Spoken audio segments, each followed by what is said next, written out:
Everybody thinks their ideas are right. That's why the people you call terrorists call themselves freedom fighters. The fundamentalists think they're right, the capitalists think they're right, the communists think they're right. And no one will ever convince anyone of anything.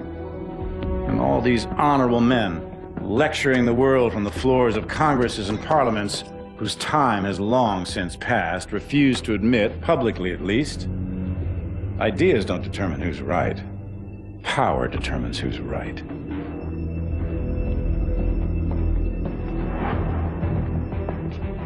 And I have the power, so I'm right.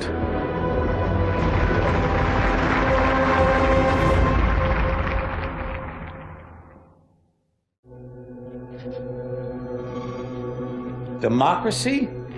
Democracy. Democracy isn't what these people need. Hell, it's not even what they want.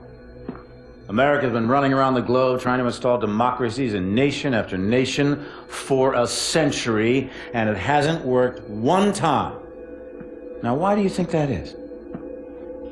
Because these countries don't have the most basic building blocks necessary to support a democracy.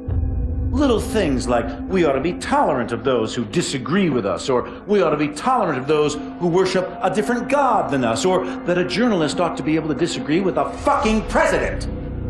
And you think you can walk into this country based on fundamentalist religious principles, drop a couple of bombs, topple a dictator, and start a democracy? Give me a break.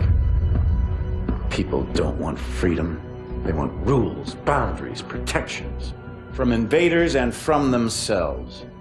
People need a leader who can both provide the constraints and the support to keep chaos at bay. And you give them that, and they'll follow.